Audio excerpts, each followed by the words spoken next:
When I got a call from my best friend, Emily, I was at the pharmacy near the entrance of my apartment complex, buying medicine for Ryan. He had a company dinner last night, and as the project lead, unsurprisingly, he ended up drinking too much again. Before bed, I tried calling him several times over video, but he didn't answer. Early this morning, I saw a string of messages he sent me in the middle of the night. Zoe, my stomach hurts. I could almost picture that 6-foot-tall guy curled up under the covers like a big puppy, pitifully texting me. I couldn't help but let out a soundless chuckle. Who would have thought that the always cool Ryan could be this clingy in private? I got out of bed and made him a pot of seafood congee. My mom's a doctor, so I grew up picking up a lot of medical knowledge just by being around her. Ryan has a weak stomach and, because of work, has to drink often. To take care of his stomach, I've practically pulled out everything I ever learned since I was a kid. Once the congee was ready, I carefully sealed it in a thermal bag and headed straight to his place. Just as I reached the building, I remembered his stomach was still hurting, so I detoured to the pharmacy to buy him some medicine. Emily once said I was practically acting like Ryan's second mom. No one else would take care of him the way I do. The elevator stopped on the 6th floor, and Emily's voice continued on the other end of the call. By the way, why didn't you come to our class reunion last night? It was our 8th anniversary. I even brought you a bottle of low-alcohol fruit wine. I froze. What reunion? Emily sounded shocked. What do you mean? You didn't know? My boyfriend asked Ryan to pass the message along and bring you too. Ryan came, but you didn't show up. My heart skipped a beat. Didn't he tell me he had a company dinner last night? Emily paused. Oh, and guess who else was there? Alex. At first I thought maybe you skipped out because you didn't want to run into him. But it looks like Ryan never even told you about it. I stopped in my tracks. That name. I hadn't heard it in years. Back in high school, Alex was my closest friend. I told him everything, every secret, every feeling, including how I had been in love with my childhood friend Ryan since I was 15. I remember him being silent for a moment, then smiling slightly. You should focus on your studies for now, he said. I understood. Ryan had great grades. He was aiming for Harvard, and I wasn't doing too badly myself. Though I wasn't quite there yet, I believed that if I worked hard enough, I could get into the same university as him. When I finally received my acceptance letter from Harvard, I was so excited. I ran to tell Ryan, planning to finally confess my feelings. But what I saw at the end of the alley under the awning was him kissing Grace. My ears buzzed. I could only hear my own short, broken breaths. Every breath made my chest ache. Later, Alex told me that he and Ryan had actually been together for a while. Because I had said I liked Ryan, he felt conflicted and didn't know if he should tell me the truth. So he kept it from me. Zoe, he said, I didn't want to lose Ryan, but I didn't want to hurt you either. I lowered my head, my eyes stinging with tears. My feelings for Ryan became a secret I could no longer speak out loud. That summer, they started dating openly, but they still liked to invite me along. Grace was radiant and full of life, and Ryan looked at her with such deep affection. But what he didn't realize was, while he was looking at her, I was looking at him. I had traced the lines of his face in my heart countless times. My eyes felt like they'd been washed by rain, wet with sadness. I was the one who met Ryan first. Just before my tears could fall, Grace lifted her camera and handed it to me. Zoe, take some pictures of me and Ryan, would you? Her lips were slightly curled, and with her other hand she clung tightly to Ryan's arm like she was claiming him. I lowered my eyes and took the camera. Ryan smiled at me with his arm around her shoulders. Thanks, Zoe. The two of them looked perfect through the lens.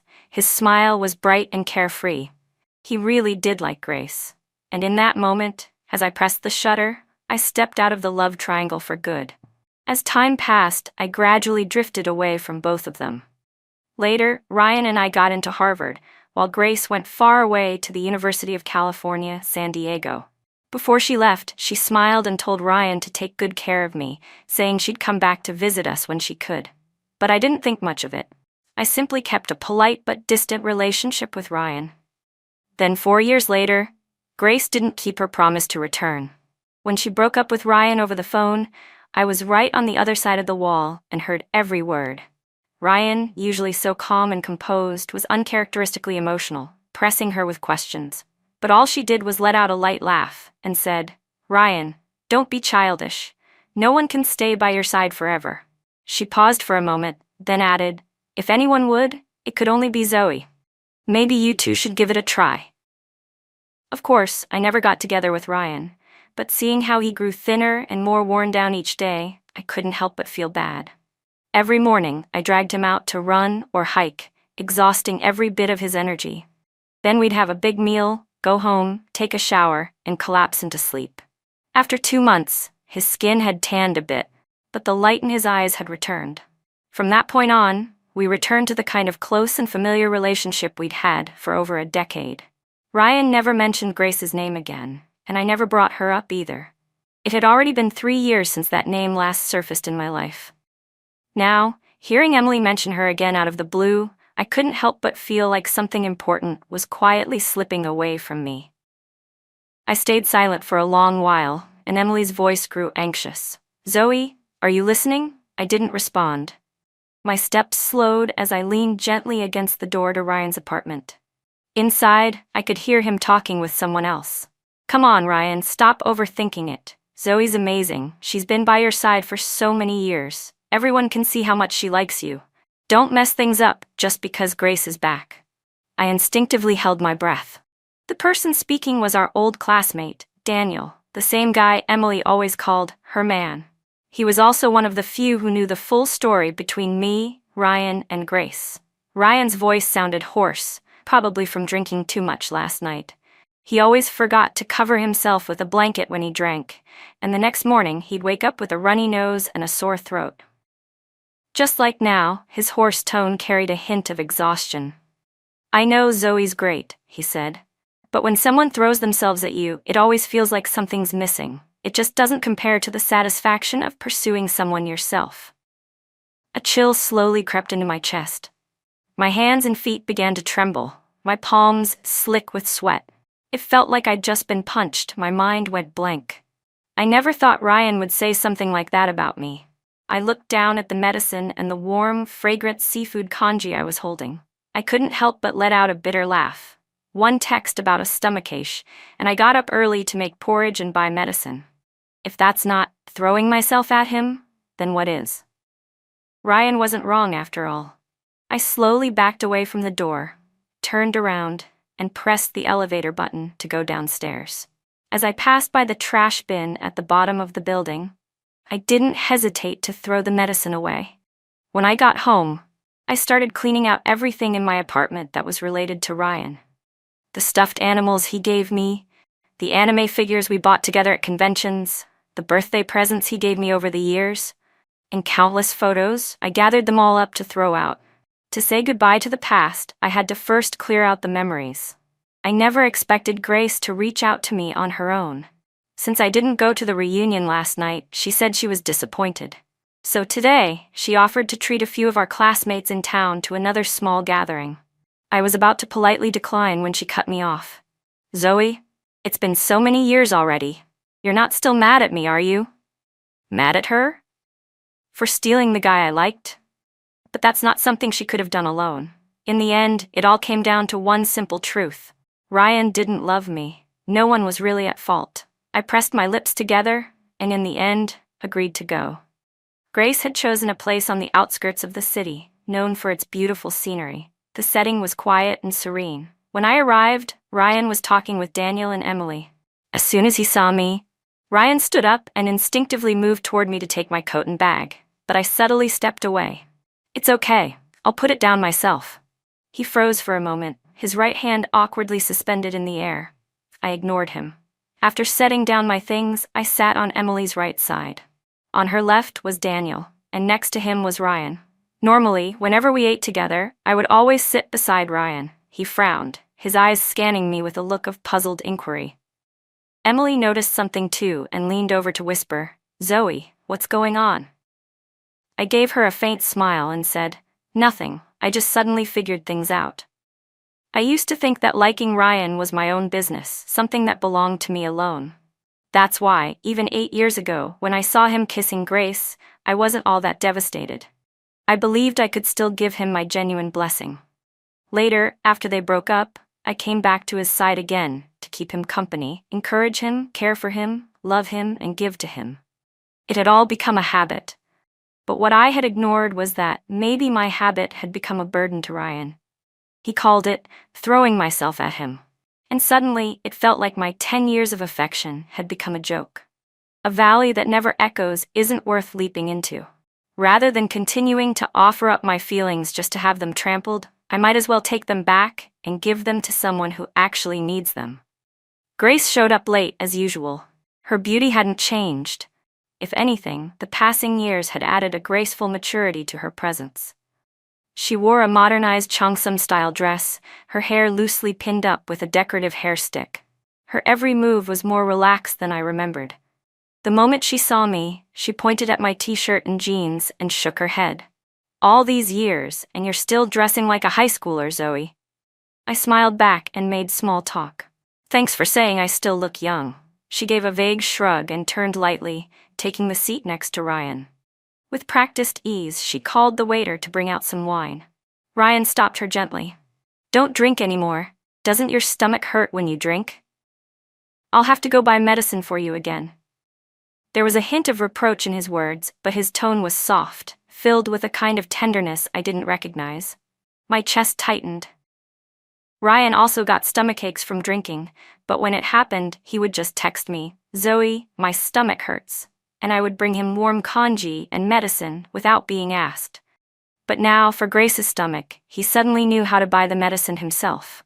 So this is the difference between love and no love. Grace smiled brightly. "It's fine. I'm happy today, so I'll just drink a little. As long as I enjoy myself." Since she insisted, he didn't push further. With Grace, he always had endless patience. I tilted my head back and down the rest of my drink. Then Ryan stood up abruptly and reached across the entire table to take away the iced Coke in front of me. "Do you even know what day it is? Still drinking something cold?" His voice was tight, stern, and completely lacking the patience and gentleness he'd just shown Grace. My temper flared. "I don't think that's any of your business, is it? Zoe, if you end up with a stomachache, don't come crying to me," he snapped. I scoffed.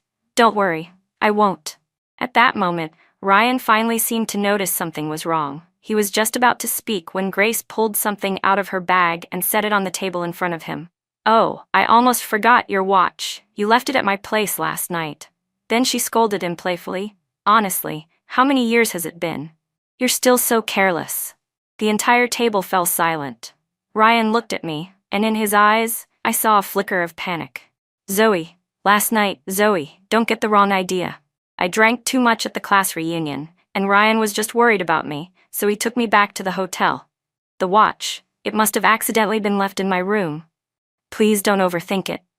Grace rushed to explain, but the more she said, the worse it sounded. She didn't know that Ryan never told me about the reunion, or maybe she did and just pretended not to. And finally, I understood the purpose of this whole dinner. Someone had taken the wrong path, gotten on the wrong train, and now they wanted to get back on track. I raised an eyebrow and looked at Grace. "Whether it was accidental or not, I'm not going to overthink it. It's neither necessary nor worth it." The table fell into an awkward silence until Daniel stood up and poured a glass of wine for Grace. "Grace, it's been years. I'm really glad to see you again. Let me toast to that first. When are you heading back to California? Let us know. Us guys will send you off properly." Grace smiled and finished the wine in one go, then casually dropped a bomb. "I'm not planning to leave this time." She looked at Ryan with soft, lingering eyes, "because I don't want to miss the important people in my life again." Daniel and Emily exchanged a glance, looking clearly unsettled. Emily, with a half smile that didn't reach her eyes, asked lightly, "I heard your design studio in California had taken over an entire floor in the Hengyu building. That's a huge accomplishment. You're really just going to walk away from that?" Everyone at the table knew what she was implying without saying it out loud. Leasing an entire floor in the Hengyu building? That's premium real estate, tens of thousands per square meter annually. Grace had only been able to afford that because her ex was the owner of Hengyu Group. She'd been with him for years. There were even rumors they were about to get married. Then, for reasons unknown, the wedding was called off. Not long after, she came back. Color drained from Grace's face in an instant. I knew Emily's question was deliberately sharp. She was doing it to stand up for me. Daniel and Ryan were best friends. Because of that, Daniel and I had been close since high school. Later, when he started dating Emily, she and I became best friends too. Emily didn't know the full history between me, Ryan, and Grace, only bits and pieces Daniel had told her.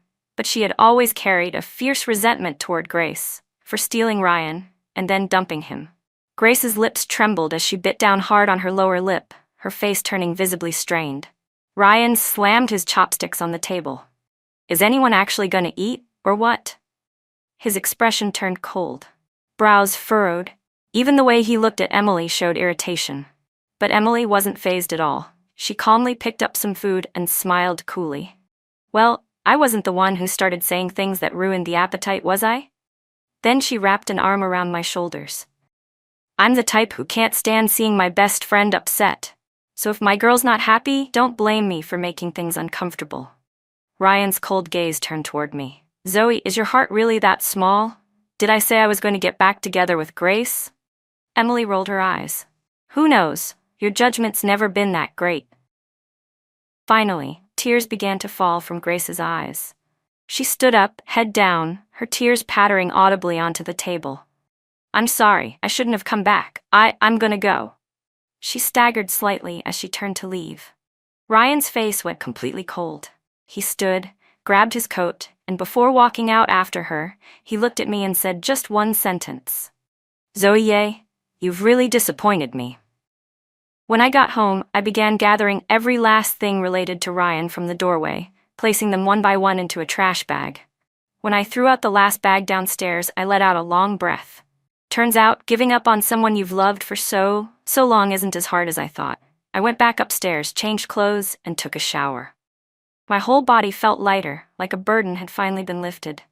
Right before bed, I instinctively picked up my phone to scroll a bit. That's when I saw a message from Grace.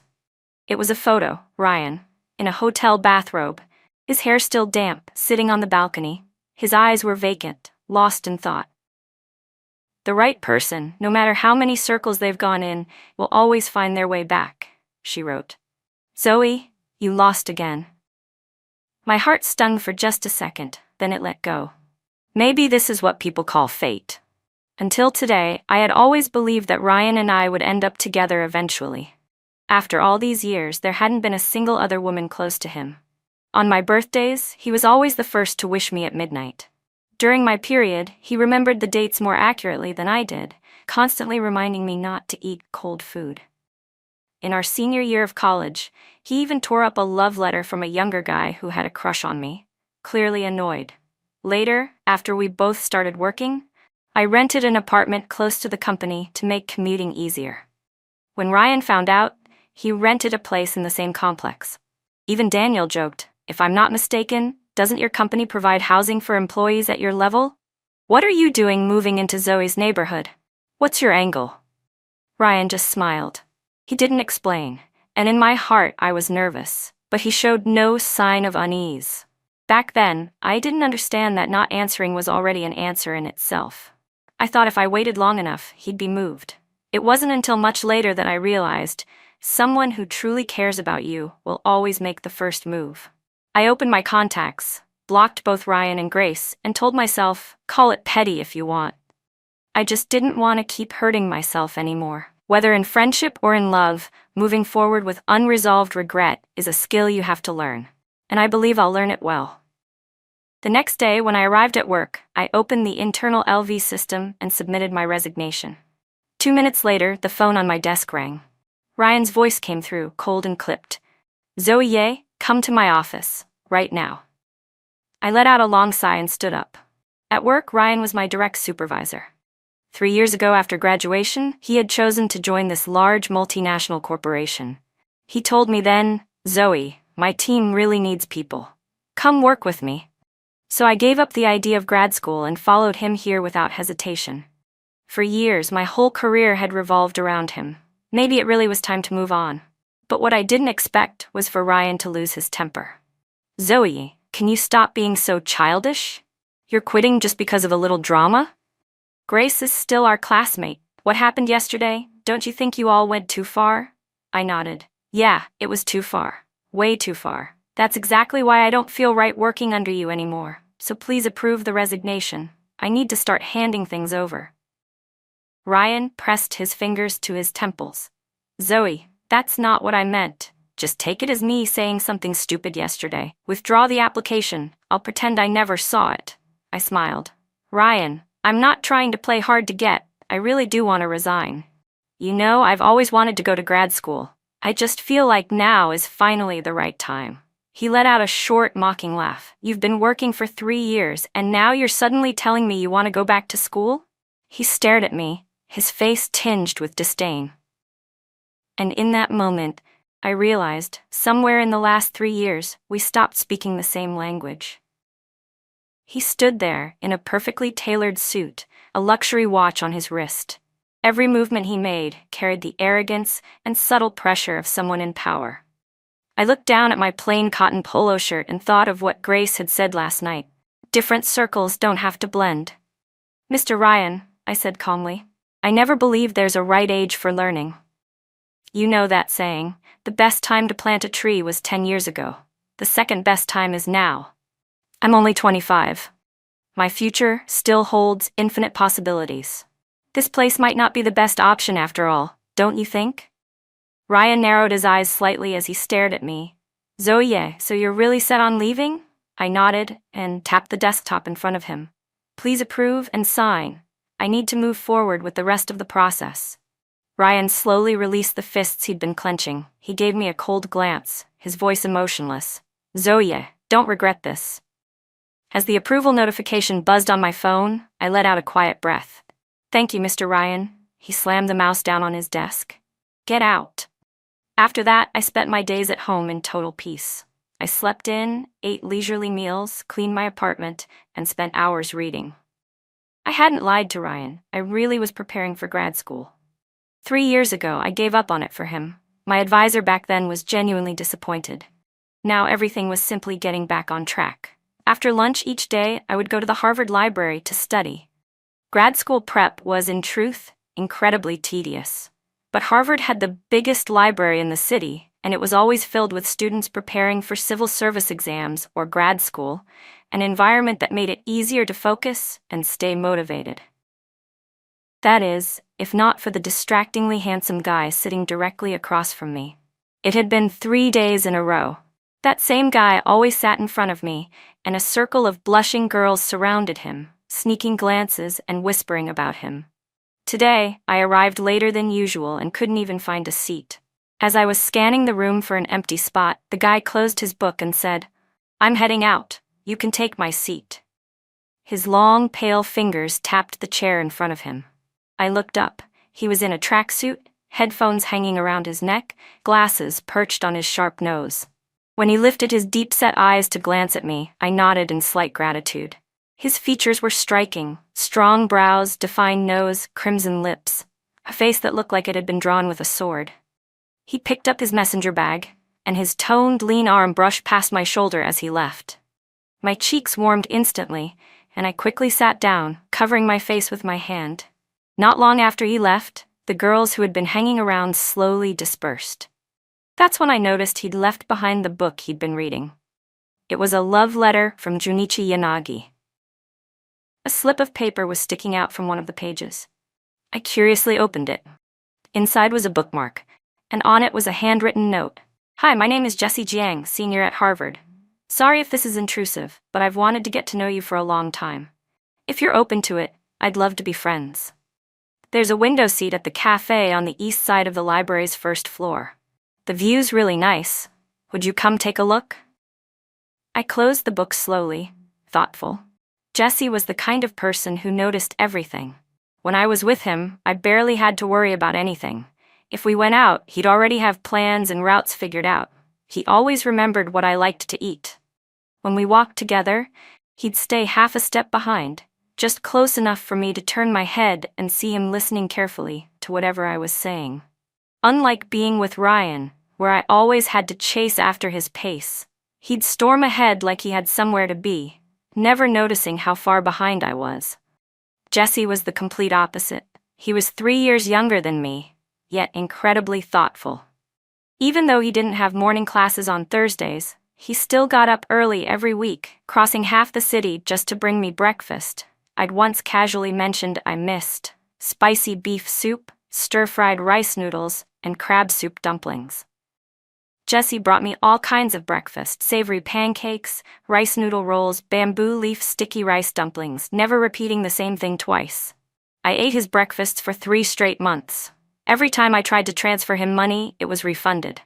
When I offered to treat him to a meal, he refused. "If you're gonna spend that money, you might as well buy ingredients. I'll cook for you instead," he'd said. "I'm actually pretty good at it." But in the end, it was still him who bought all the groceries, 2 full bags, which he lifted easily with one hand. I laughed. It must be nice being young, having endless energy. His face flushed red, as if something I said had struck a nerve.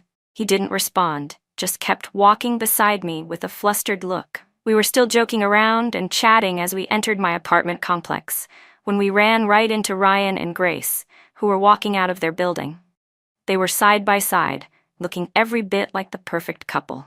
The smile on my face instantly disappeared. Ryan's expression had been neutral, but the moment he saw me, it darkened. I had zero interest in greeting them, and nudged Jesse to keep walking. Ryan called my name, clearly agitated. I sighed and said to Jesse, "Go on up first, I'll be there in a bit, just need to talk to a friend real quick." Jesse glanced at Ryan, who was striding up behind us, then gave me a small nod, and, without asking any questions, walked toward my building with the bags in hand. "Zoe, yay?" Ryan barked, grabbing my arm. His palm was hot against my skin, and I instinctively pulled away, stepping back. "I don't think I need to report my private life to you," I said. His face turned icy. "So now you've got guts, huh? You're bringing a guy home with you, a single woman and a single man, alone in the same apartment. Do you think that sounds respectable?" I glanced at Grace behind him but said nothing. Ryan's tone stiffened as he tried to explain. "She just left something at my place. That's all." I shrugged. "Whatever. Your personal life is none of my business either. Now if there's nothing else, I'm going." Grace came up and tugged at Ryan's arm. "Zoe's already bringing someone home, so don't make a scene," she said with a smug little laugh, her tone dripping with fake sweetness. "We all get it." Ryan yanked his arm away, his face stone cold. He pointed a finger at me. "Zoe, yeah, I'm warning you, don't be so casual or one day, you'll regret it." Without thinking, I kicked him hard in the shin. While he was doubling over in pain, I darted into my building like a gust of wind. "Absolute lunatics," I muttered. "You two are a perfect match." Far away, Ryan stood there, watching Grace catch up to him, panting from trying to keep up. For the first time, he felt a deep disgust toward himself, toward the version of him who had acted on impulse. "Grace," he said coldly, "let's not keep in touch anymore. I don't want you ruining what's left between me and Zoe."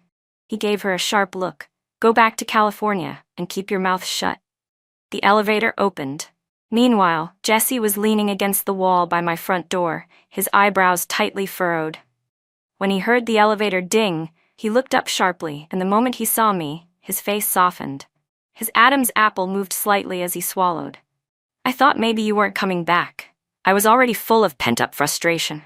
You're a weirdo too." Jesse's dark eyes focused on me, and then he slowly smiled. Just like he promised, his cooking was amazing. After scarfing down everything, I leaned back with satisfaction and patted my stomach. "Jesse, I swear, I don't know who's lucky enough to marry you in the future. You're handsome, smart, and on top of that, your cooking is next level." I teased him, half jokingly. "What do you think about me? I mean, yeah, I'm older than you, but hey, 3 years older, hold a gold bar, right?" Jesse froze for a moment, as if I'd just said something completely outrageous. His pupils shrank. I must have scared the poor guy. I quickly waved my hand, about to say I was just joking, but before the words even left my mouth, Jesse quietly said, "You said it yourself." While I stood there stunned, he had already gotten up and efficiently started clearing the pots, dishes, and utensils, carrying them into the kitchen to wash. Boys these days really are something. So hardworking. Not like Ryan, after all the meals we'd shared growing up. I never saw that golden boy lift a single finger. As I rubbed my full belly, I suddenly realized something. Even when I thought about Ryan now, the bitterness and heartache I used to feel were barely there anymore. Even when I'd bumped into him and Grace coming out of his place earlier, my heart hadn't stirred at all. I leaned over and glanced at Jesse's tall figure standing in the kitchen, focused on cleaning up. I couldn't help but sigh. There's only so much space in one's life. If someone new comes in, someone else naturally has to leave. Jesse really was a good guy. When he finished washing the dishes, he even cut up some fruit and brought it out. I was munching happily when he suddenly said, "You know, you have to keep your word." "Huh?" I asked, puzzled. He handed me his phone. On the screen was a freshly posted moment on his social feed. "Girlfriend," with a picture of me sitting on the couch smiling with a bowl of fruit.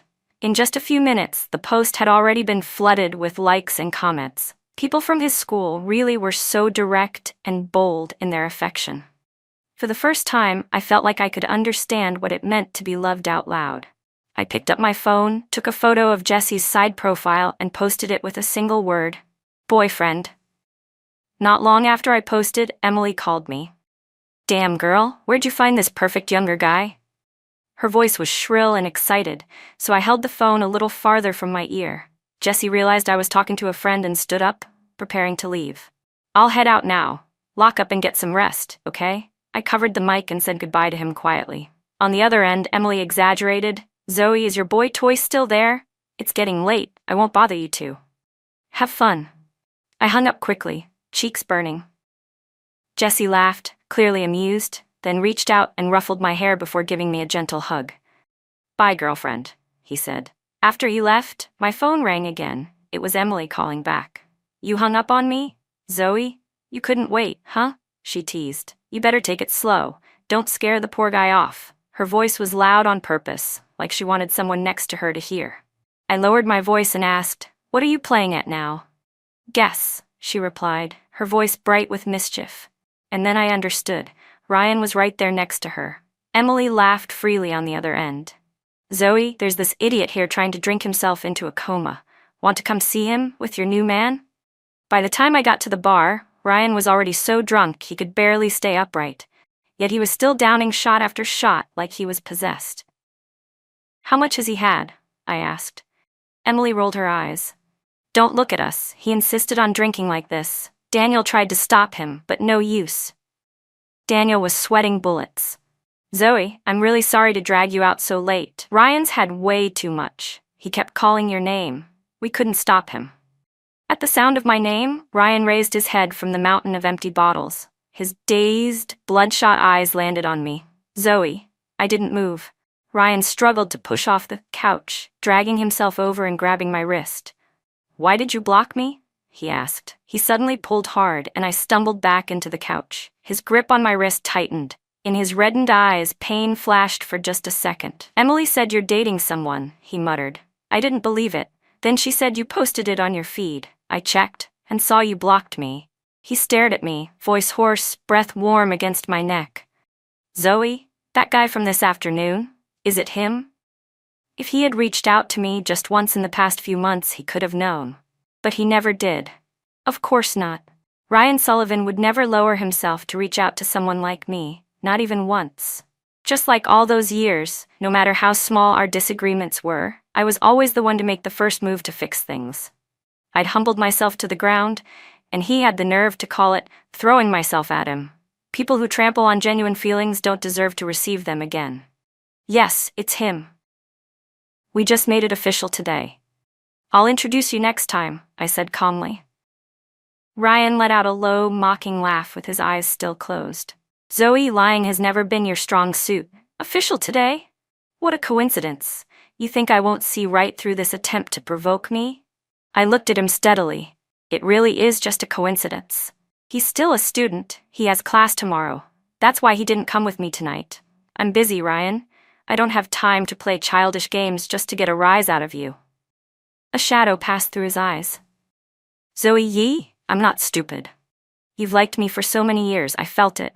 And now, in just a few short months, you're telling me you're in love with someone else? Are you playing me, or are you playing yourself?" He yanked me forward, holding me against his chest like he wanted to devour me whole. So all this time, he knew I liked him. For years, he never gave me a clear answer, neither accepting nor rejecting me.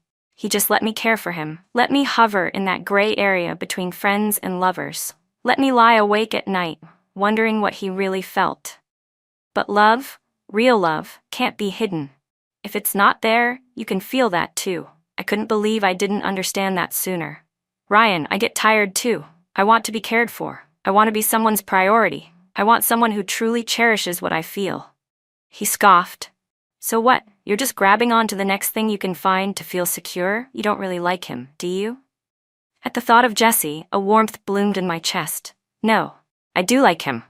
Ryan's face darkened instantly. Zoe, don't look at me like that. It makes me want to kill someone. I sighed. Ryan, stop. Grace is already back. You don't need to act like you're upset I've fallen for someone else. His eyes flashed. So this is about Grace? You're doing this on purpose? I shook my head and pulled up our last chat, my final message with Grace, and showed him the screen. Do I still need to explain? He stared at my phone, his face going pale. That night, I drank a lot with her. I don't remember what happened afterward, when I woke up. Drinking isn't an excuse, Ryan. We're adults. We have to take responsibility for what we do. I know the timing's wrong, he said, almost desperate. But Zoe, I like you, I really do. His voice trembled, his eyes misted over. He gripped my shoulders tightly. I stared at him silently. Then I pried his fingers off me, one by one. Don't insult the word love. Ryan, I'm glad I don't like you anymore. Emily and Daniel were getting married. I was a bridesmaid, and Ryan had told me earlier he was going to be the groomsman. He'd looked apologetic when he told me, saying, Daniel and I have been best friends since high school. I took it in stride. After all, our apartments were just one wall apart. Even without the wedding, I'd still run into him again and again. Avoiding him forever wasn't realistic. Besides, I had a handsome, possessive little wolf by my side. Jesse's eyes darkened as he leaned in close and said, Take me to the wedding with you. Jesse, it's not what you think. There's nothing between me and Ryan anymore. No need to be jealous. He hooked his arm around my neck and pulled me into his arms, brushing a soft kiss against my lips. I just want to see how bad your taste used to be. At the hotel, Emily froze for a moment when she saw me arrive with Jesse. Emily immediately pulled me over and whispered in my ear, You sneaky girl. You're eating this well now? Jesse rubbed the space between his eyebrows and gave a helpless smile, which of course set off another round of fangirling gasps from Emily. He had dressed up today, swapping his usual sporty clothes for a sharp black suit. The change gave him a more refined, mature look. Zoe's here. Daniel waved at me from across the room. Standing next to him was Ryan, whose face looked dark enough to rain. Aren't you going to introduce us? Ryan said coolly, his gaze sharp and cold as it landed on Jesse. Then he froze. Tilting his head, he studied Jesse's face, and suddenly his expression changed. You're that underclassman from 3 years ago, the one who tried to give Zoe a love letter. All three of us, Emily, Daniel, and I, looked at Ryan in disbelief. Jesse raised his chin, one eyebrow arching. Impressive memory, senior. Just one encounter and you still remember it after 3 years? My jaw practically hit the floor. I pointed to myself. Wait, who gave who a love letter? Jesse gave me a mock-hurt look. Can't blame you for forgetting me, I guess. Back then, the only person you had eyes for was him, and I couldn't even argue. I remembered someone trying to hand me a letter. But before I could even see who it was, Ryan had stormed over, dragged me away, and tore up the note, his face twisted with anger. I'd actually been kind of flattered back then, thinking maybe he was jealous. I found myself leaning closer to Jesse and gently patting his head. I'm sorry, from now on, I'll only look at you, okay? His eyes flickered for a moment, and then he pulled me into a kiss, soft but purposeful, right on the lips. When he pulled away, he glanced toward Ryan with a smug look. I'm her boyfriend now. If I still can't get her full attention, then I must be doing something wrong. Tension crackled in the air. Emily looked nervously at Daniel. Honey, are they going to fight and ruin our wedding? Daniel replied calmly. They won't. They still have reputations to maintain. Well, they didn't fight, but that didn't explain why I ended up trapped between two angry-faced giants who seemed determined to outdo each other. Jessie picked up a piece of meat and placed it in my bowl. Ryan followed with a piece of fish. Jessie told me I should eat more greens for vitamins. Ryan countered that soy products were better for nutrition. In no time, my bowl was overflowing. A vein in Jessie's temple visibly twitched. "Senior, don't you think it's a bit inappropriate to use your chopsticks to serve my girlfriend?" Ryan didn't flinch. "Zoe and I have always been like this since we were kids. If you can't handle that, there's the door." I slammed my overflowing bowl onto the side dish plate. "Enough, both of you. I don't want to eat anymore." Then I turned to Ryan. "Can you please stop? I don't want to make a scene and embarrass you in public." His smile faded slightly, lips tightening. "Zoe, is there really no chance left for me?" This was Ryan, usually aloof, now showing rare vulnerability and sorrow on his face. "Can't you give me a fair chance?" he asked. "We've known each other for so many years. Don't sentence me to death over one mistake." I almost laughed. "You slept with someone else? How am I supposed to give you another chance?" Ryan looked utterly defeated. "That night was a mistake, I swear. It will never happen again. The day we ran into each other at the complex, that was the day I ended things with Grace. I told her that the person I like now is you. I haven't contacted her since." "Zoe, I really want to be with you." Jessie let out a low, incredulous laugh. "This is the big rival I was supposed to worry about? Just another jerk who can't keep it in his pants." Ryan's jaw tightened, molars clenched as he glared, face stiff with rage. "You haven't even graduated yet, have you? You're just a student," Ryan said coldly. What kind of future can you offer, Zoe? You can't even be sure you can support yourself. I'm different. Whatever Zoe wants in life, I have the means to give her. What right do you have to compete with me?" Jessie leaned back in his chair, arms crossed, an expression of pride and confidence on his face. "I'm a Harvard student. No matter where I end up, I'll never be worthless. Whatever you can do, I can do just as well or even better. Because Zoe will always be my first priority. If I can't give her the life she deserves, I won't forgive myself. And that's something you'll never be able to match." He paused and added, "There's a joke that the best gift a man can offer a woman is his chastity. But from the looks of it, you've already lost that, haven't you, senior?" With that, Jessie stood up, took my hand, and said, "Let's go." I grabbed my purse and coat. Ryan suddenly grabbed my wrist again. "Zoe, it's been 10 years. Can you really let me go just like that?" I looked at his tear-reddened eyes, gently pulled my hand away, and said, "Maybe I'm just tired of chasing someone who never cared enough to meet me halfway." Later, Daniel sent me a text. He said Ryan had gotten completely drunk at the wedding. By the time Daniel was free to check on him, Ryan had passed out, face pale and unconscious. Even while unconscious, he kept repeating my name over and over. I replied simply, "I'm not a doctor. I can't help him. Take him to the hospital." It took Daniel a long time to respond. "Zoe, I messed up badly. I'm sorry." But by then, it didn't matter who sent the message. I locked my phone and let Jessie intertwine his fingers with mine as we strolled through Harvard's busy campus grounds. "Do you remember?" he asked. 3 years ago, this was where we met." I rubbed my nose, embarrassed. Jessie noticed and gently pulled me into his arms. "It's okay. If you don't remember, I'll tell you the story myself. 3 years ago, I was playing basketball on the court. I chased a ball going out of bounds too fast, slipped, and crashed hard. I couldn't even stand. Everyone panicked. No one remembered to call the medic. Then you showed up. You pushed through the crowd, checked my leg, and said it was an avulsion fracture. Calmly, you directed people to get ice, a splint, and find the school medic. When the medic arrived, you were already icing my leg. He said your first aid was so timely, it kept the injury from swelling too badly. Then you helped him secure the splint. You were so calm, so composed, so gentle. Even though I was in pain, something about your presence made everything feel safe. That moment burned itself into my memory. When I recovered, I mustered the courage to give you a love letter, and then someone ripped it to shreds right in front of me." Jessie laughed, then muttered, "I should have punched him in the face that day." "Who does that? Tears up my letter like he owns you." He sighed, the corners of his lips curling into a smile. "I never imagined I'd get to see you again 3 years later. When I saw you sitting there alone in the library. Zoe, you don't know how thrilled I was. I'm just glad I was brave enough again." As Jesse spoke, his face glowed like the morning sun, warm and bright with hope. Same place, similar crowd. In that moment, it was as if time folded in on itself, and I saw the pained, limping boy holding his ankle from years ago blend into the young man beside me now, smiling, steady, arms wrapped around me. And I realized, fate had already been written. I was just lucky I didn't show up too late. The end.